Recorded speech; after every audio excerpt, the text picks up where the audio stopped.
চায় পে চর্চায় এসে বিজেপি প্রার্থী অর্জুন সিং এর দাবি গতকাল যে বোমা উদ্ধার হয়েছে তাতে এনআইএর তদন্ত হওয়া উচিত। आप सभी मैं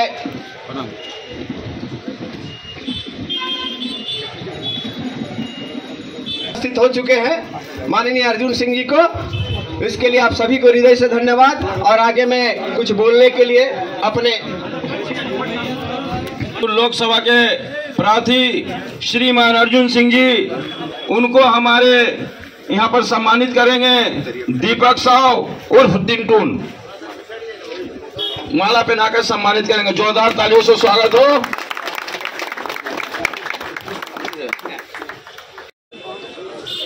प्रियंकू पांडे जी उतर रहे हैं कुछ ही दिन पहले। हालांकि हम लोग का संपर्क बहुत पुराना है, बहुत दिन से हम लोग संपर्क में रहते हैं। अब इस चुनाव में हमारे इलेक्शन एजेंट के रूप में आप प्रियंकू पांडे जी को देखेंगे, जो बड़ी मजबूती से पार्टी का काम करेंगे। सामने हमारे सभी सीनियर लीडर। साधु मठिया का इतिहास भी एक बहुत पुराना है और एक प्रतिवादी जगह के रूप में इस जगह को चिन्हित किया जाता है। प्रतिवाद किस लिए? प्रतिवाद इसलिए होता है कि किसी भी गलत काम को यहाँ के लोग सर झुका के बर्दाश्त नहीं करते, उसका प्रतिवाद करते हैं। और उसी प्रतिवाद के तहत हर चुनाव में, चाहे वो 2001 का चुनाव हो, चाहे वो वामफ्रंट के खिलाफ लड़ने का चुनाव हो, यहाँ के लोग बड़ी मजबूती से हम लोग को साथ दिए हैं। इस अंचल में आज भी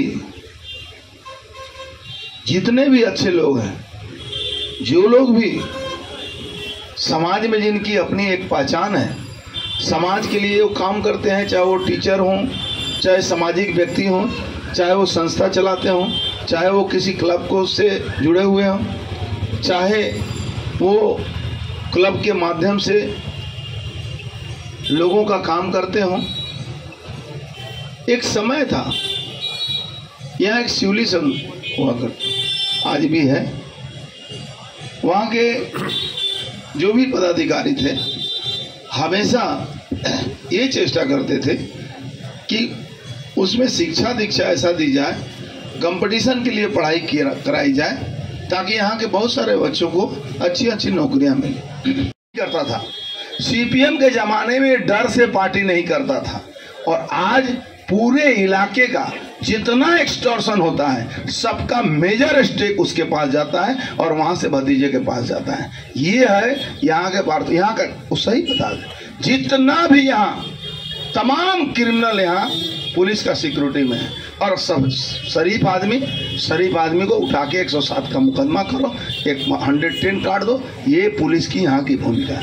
कल आपने देखा होगा नैहट्टी के ठीक इसके घर के बगल में एकदम भाटपाड़ा से सटा हुआ 32 नंबर वार्ड से सटा हुआ है 6 नंबर वार्ड। 2 दिन पहले मेरे पास सूचना आई कि एक जगह पर बम स्टोर करके रखा गया है। 2 दिन पहले मैं जानता था लोकल पुलिस को कहूंगा तो उसका कोई फायदा नहीं। लोकल पुलिस एकदम मिलजुल कर, मैं दायित्व लेकर कहता हूं, अगर लोकल पुलिस की हिम्मत है तो मेरे नाम से FIR करे। मैं दायित्व लेकर कहता हूं कि लोकल पुलिस के सहयोग से ये पार्थोभूमि का खास जो आजकल गौरीपुर में कोई नेता नहीं है, गौरीपुर का कोई नेता गौरीपुर नहीं देखता है। विष्णु अधिकारी एक चोर 3rd क्लास का आदमी जो आके मेरा पैर दबाता था, आज वहां का नेता बना हुआ है, INTTUC का नेता। उसने वो पहले बार में बाउंसर का काम करता था, उसने कई हत्याएं की। वो आज तृणमूल का नेता है और उसने बम स्टोर कराया, वहाँ सनद दे है। ये दोनों आदमी वहाँ आतंक मचा के रखे हैं। वहाँ काउंसिलर भी है, एक वार्ड से 3 काउंसिलर, और वहाँ बम स्टोर करके रखा। मैं जानता था कि इनको बोलने से कोई फायदा नहीं। मैंने इलेक्शन कमीशन को चिट्ठी लिखा कि भाई, और लाइव लोकेशन मैंने भेजा कि इस घर में यहाँ स्टोर किया गया, और 2 दिन से उसको इलेक्शन कमीशन क्या करती है, लोकल एडमिनिस्ट्रेशन को बोलती है कोई हेलडोल नहीं। तब मैंने इलेक्शन कमीशन को भी कहा कि आप क्या कर रहे हैं, और आप जिसको भी बोलते हैं वो इसको बाईपास कर रहा है। फिर हमने ट्वीट किया, ट्वीट करने के बाद पूरी प्रशासन जो है वो हिली, और उसके बाद जाके देखिए सैकड़ों बम वहाँ से रिकवर हुए हैं और उसको ब्लास्ट कर रहे हैं। लेकिन मैं आपको दायित्व लेके बोलता हूँ, बम जब पकड़ा गया है, बम जब ब्लास्ट कराया गया है, तो 3/4 का मुकदमा करना होगा, चाहे वो सुओ मोटो करें। और इस केस में एनआईए की उपस्थिति के लिए मैं गवर्नमेंट ऑफ इंडिया को लिख रहा हूं, और निश्चित रूप से इलेक्शन कमीशन को भी लिखूंगा, और इसकी इंक्वायरी एनआईए से कराई जाए, देखा जाए कि इस बम की उपलब्धि किसके माध्यम से, कौन कराया गया, और उसको गिरफ्तार किया जाए, नहीं तो चुनाव पर इसका बहुत बड़ा असर पड़ेगा।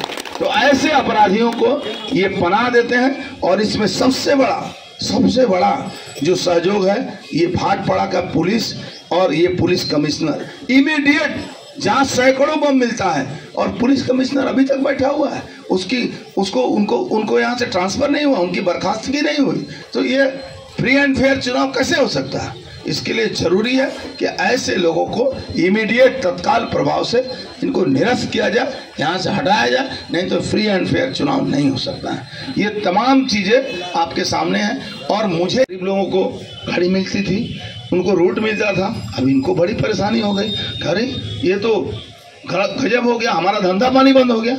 अब धंधा पानी बंद हो गया तो इनको हटा दो, अब इनको भी हटा दिया गया।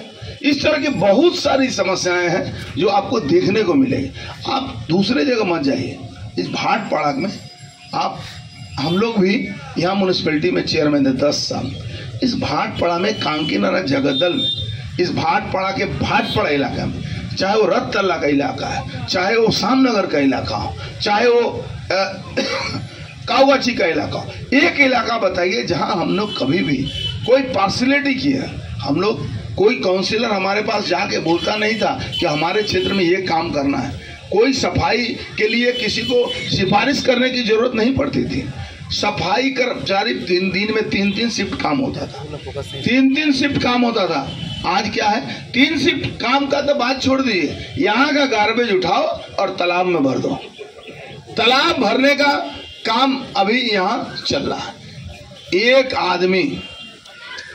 आदमी को इस म्यूनिसिपैलिटी से सामान्य बेनिफिट, चाहे वो आज 9 महीना से वृद्धा पेंशन, विधवा पेंशन सब बंद है, 9 महीना हो गया, सबको दिया। वहां तो एक प्रधानमंत्री ऐसा है जो 140 करोड़ भारतवासी की बात करता है, और ममता बनर्जी वोट बैंक के लिए हमारे मुस्लिम भाइयों को वोट बैंक के रूप में उनको समाज से अलग कर रही है धीरे धीरे। तो मैं जो कह रहा था कि छोड़ दीजिए, उनका अपना वोट बैंक जो है, कब्रिस्तान जहां लोग जब मरने के बाद आदमी को शांति मिलती है, जहां उनको दफनाया जाता है, उस जगह का डेवलपमेंट के लिए रोक दिया गया। यहाँ मुन्ना मोदी वो लोग कमेटी वो है, हमको जहाँ तक याद है बहुत सारे लोग हैं, रोक दिया गया। तब मैंने जाकर डीएम को पैसा अलॉट किया और उसका भी टेंडर हुआ और वो लोग भी काम कर रहे हैं। अब दूसरा सुनिए, हमारे हिंदू भाइयों का जो शमशान घाट है, आपको पता है ये आदपुर का शमशान घाट जब मैं चेयरमैन था 6.5 करोड़ रुपया दिल्ली से लाकर मैं इसको बनवाया। 6.5 करोड़ रुपया। हमारे टुनटुन साहब हमको कई दिन बोले कि नेताजी ऐसा है कि हम लोग को कांकीनारा के लोगों को बड़ा परेशानी हो रही है। हमने कहा यार पैसा तो हम दे दें, ये इतने बदमाश हैं सब कि कोई भी सपोर्ट नहीं कर रहे हैं। हमने उनको कहा मैं 1 करोड़ रुपया, में डीएम से मेरी बात हुई, हमने कहा 3.5 करोड़ रुपया मेरा जो बचा हुआ है उसमें 1 करोड़ रुपया हमारे शमशान, जो हमारा शमशान है मुख्तारपुर घाट, उसके लिए हम अलॉट किए हैं और वो काम हम लोग को करना है। और 1 करोड़ रुपया हमने अलॉट करके रखा, 3.5 करोड़ में 1 करोड़ रुपया, और 2.5 करोड़ रुपया मेरा सारा का सारा रुपया वो आमडंगा के गरीब इलाका। आप सोच नहीं सकते हैं, एक शासन चल रही है, 34 साल वामफ्रंट भी चला, 12 साल 13 साल हो गया, अब रास्ता नहीं है जी। बगल में आप चले जाइए, हम लोग से मुश्किल से 10 किलोमीटर है, गांव में उनके चलने का रास्ता नहीं। हमारे चाहे वो मुस्लिम बूथ हो, चाहे वो हमारे हिंदू भाई हो, चाहे वो नमोशूद्र हो, चाहे वो मतुआ हो, कोई आप उस रास्ते पर चल नहीं सकते हैं, आप वहाँ कुछ भी नहीं कर सकते हैं। मैं आज के तारीख में कहता हूँ कि हमारे उस आमडंगा में 47% मुस्लिम भाई है और 53% हिंदू की आबादी है। और आज मैं आपको बताता हूँ, बंगाल में एक मिराकल होने जा रहा है, बंगाल के लिए एक मिराकल होने जा रहा है कि माइनॉरिटी एरिया का सबसे ज्यादा परसेंटेज वोट अर्जुन सिंह को भारतीय जनता पार्टी के प्रार्थी को मिलेगा। ये मिराकल होने जा रहा है, ये मेरा कोई करिश्मा नहीं है। वो भी समझ रहे हैं कि ममता बनर्जी हमारी यूज करती है, जो हमारा बेसिक काम है। देखिए, कोई आदमी व्यक्तिगत किसी का काम चंद लोगों का कर सकता है, हम एक परिस्थिति बनाकर आपको नौकरी की व्यवस्था कर सकते हैं। हमारा प्रियंका पांडे ने कहा कि हमने रोजगार मेला लगाया। रोजगार मेला तुम लगाते हो तो सही है, और अगर वो लगाता, हालांकि उसी पार्टी में थे, वो लगाते हैं तो गलत है। क्यों गलत है? इसलिए कि हम सही कर रहे हैं, हम जायज कर रहे हैं, हम करने की कोशिश कर रहे हैं, और तुम खाली चिटिंगबाजी करते हो, तो इसलिए वो तुम सही हो और हम गलत हैं। कांकीनारा की प्रत्येक जनता को पता है कि किस तरह से आपके अधिकार को छीना जाता है। आप कारखाने में काम करते हैं, आपका कोई अधिकार नहीं है। आप आंदोलन नहीं कर सकते हैं क्योंकि आपके पास कोई अधिकार नहीं। ये शासन जो चल रहा है, आज कहने को तो एग्रीमेंट हुआ, ट्राईपार्ट एग्रीमेंट हुआ, लागू कहाँ हुआ? ट्राईपार्ट एग्रीमेंट करके अपना फोटो दिखा दिए कि हमने ट्राईपार्ट एग्रीमेंट किया। गौरीपुर जूट मिल आपने एग्रीमेंट कर दिया, बाजा बजा ममता बनर्जी के फोटो पर मिठाई खिलाया गया, और हुआ क्या?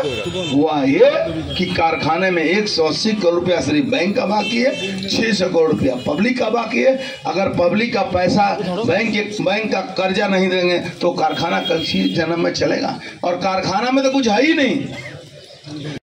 গতকাল নৈহাটিতে যে বিধায়ক মন্ত্রী তার বাড়ির সামনে বোম পাওয়া গেছে, শতাধিক বোমা উদ্ধার হলো, কি বলবেন? ওর মুখোশটা খুলে গেল। পার্থ ভৌমিকের যে মুখোশ ছিল, শিল্পী সাহিত্যিক যে মুখোশ বানিয়ে রেখেছিল, যেটা আমরা বারবার বলতাম এই যে মেকার অফ ক্রিমিনাল, ও ক্রিমিনাল বানায়, পুলিশকে দিয়ে ক্রিমিনালকে প্রোটেকশন দেয় और ক্রিমিনাল তৈরি করে। আজকে সমস্ত ক্রিমিনাল দেখবেন ওর আশেপাশে ঘুরে বেড়াচ্ছে, ওর লোকেদের আশেপাশে ঘুরে বেড়াচ্ছে। এটা তো প্রমাণ হয়ে গেল কি এই ব্যারাকপুরকে ও নাকি সন্ত্রাস মুক্ত ব্যারাকপুর, গুন্ডারাজ মুক্ত। তো গুন্ডারা তৈরি করে বম নাকি ভদ্রলোক তৈরি করে? তাহলে এই গুন্ডারাজ, আমি যেটা বলতাম, গুন্ডারাজ যদি আছে তাহলে সব থেকে এখানকার মন্ত্রীকে রিজাইন দেওয়া উচিত ছিল। গুন্ডারাজ যদি আছে ব্যারাকপুর, তো সব থেকে আগে এখানে পুলিশ কমিশনারকে সাসপেন্ড করা উচিত ছিল। গুন্ডারাজ যদি আছে তাহলে এখানকার ওসি যারা কর্তারা আছেন তাদের উপরে অ্যাকশন নেওয়া দরকার আছে। এই গুন্ডারাজ প্রমাণ হয়ে গেল কি কারা গুন্ডাকে প্রশ্রয় দিচ্ছে। আজকে ওখানে 100-র উপরে বোম রিকভারি হয়েছে। এই কেসটা ধামাচাপা দেওয়ার চেষ্টা হবে। যেরকম দেওয়াকে বোম যখন বিস্ফোরণ হলো তখন 6-7 লোক মারা গেল, বডি লোটপাট হলো, এনআইএ তদন্ত করে তখনকার যে সিপি ছিল তার এগেনস্টে ওদের নোটিং দিয়েছে। আজকে ইমিডিয়েট এই কেসটাকে এনআইএকে টেক আপ করা দরকার, ইমিডিয়েট এর ইনকোয়ারি করে। আমি দুজনের ব্যাপারে বলছি, সনত আর ওই বিষ্ণু, এই দুজন মিলে এই মজুদ করেছে পার্থ ভৌমিকের নির্দেশে। এই পার্থ ভৌমিকের নির্দেশে এই বোম তৈরি হয়েছিল অশান্ত করার জন্য, লোকের অধিকার কেড়ে নেওয়ার জন্য, ভোটিং অধিকারটা কেড়ে নেওয়ার জন্য। আজকে এই বোমা মজুদ করেছিল সন্ত্রাস করার জন্য। এই সন্ত্রাসকে আমরা ভাঙতে পেরেছি। এই ইনফরমেশন 2 দিন আগে আমার কাছে আসে। আমি ওখানে লোক পাঠিয়ে লাইভ লোকেশন ওখান থেকে বের করি, ইলেকশন কমিশনকে চিঠি লিখি। ইলেকশন কমিশনকে চিঠি নিয়ে আমি 2 দিন অপেক্ষা করলাম, কিন্তু ইলেকশন কমিশনও কোনো হেলডোল ছিল না। হয়তো দিল্লি বলেছে, রাজ্য ইলেকশন কমিশন কোনো গুরুত্ব দেয়নি। তখন আমি বাধ্য হয়ে টুইট করলাম। টুইট করার পরে তখন এটা নড়াচড়া বসেছে, তখন এটা অ্যাকশন হয়েছে, তখন এটা ধরা পড়েছে। তার মানে বুঝতে পারছেন কত বড় একটা চক্রান্ত হচ্ছিল এই এলাকাটাকে অশান্ত করার জন্য।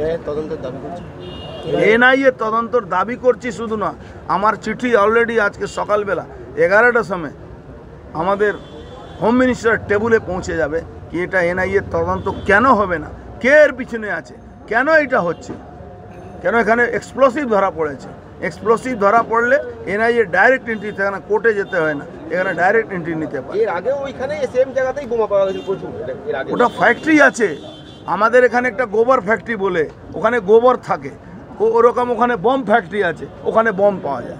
এটাই ওখানে বম তৈরি হয়, নৈহাটিতে বম তৈরি করার ওটা ফ্যাক্টরি আছে। ওই বিষ্ণু অধিকারী যে আছে, কাউন্সিলর আছে, তার নেতৃত্বে INTTC নাকি নেতা আছে, মানে একটা থার্ড ক্লাস লোক যাকে বলা যায়, থার্ড ক্লাস লোক, সে ওখানকার নেতা, সে ওখানকার মানুষ।